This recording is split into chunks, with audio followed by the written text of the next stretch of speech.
நம்ம சிஎம் விஜய் அண்ணாவோட சிங்கப்பெண் அதிரடிப்படை பத்தி நம்ம எல்லாருக்கும் தெரிஞ்சிருக்கோம். ஆனா சங்க இலக்கியமான முல்லைப்பாட்டுல அதை பற்றி சொல்லியிருக்காங்கன்னு சொன்னா நம்ப முடியுதா? சொல்றேன், ஃபுல்லா கேளுங்க.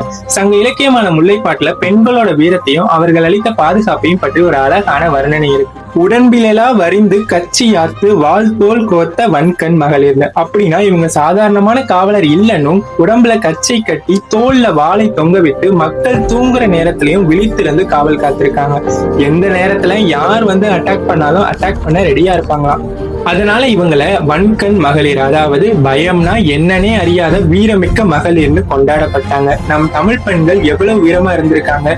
இது இப்படின்னா புறநானூற்றுல மரத்தியர்னு இன்னொரு கேட்டகரி ஆஃப் பெண்கள் போட்டுதல் இருக்கு. அதுல ஒரு பாட்டுல ஒரு தாய் முதல் நாள் போர்ல தன்னோட அப்பாவை இழக்கிறாங்க, 2வது நாள் போர்ல தன்னோட கணவனை இழக்கிறாங்க, 3வது நாள் போர்ல தன்னோட சின்ன பையனுக்கு போர்க்கவசம் அணிவிச்சு வேலை கையில கொடுத்து அனுப்பி வைக்கிறாங்க. இன்னைக்கும் பல பேர் பெண்கள்லாம் பலவீனமானவர்கள்னு நினைக்கிறாங்க. அவங்களுக்கு எல்லாம் சங்ககால தமிழச்சிகளோட வீரம் ஒரு சம்மட்டி அடியில. நம்ம பெண்களுக்கே தெரியாத இந்த பெருமையை உங்க ஃப்ரெண்ட்ஸ் அண்ட் ஃபேமிலிக்கும் ஷேர் பண்ணுங்க. முடிஞ்சா ஒரு ஃபாலோ பண்ணி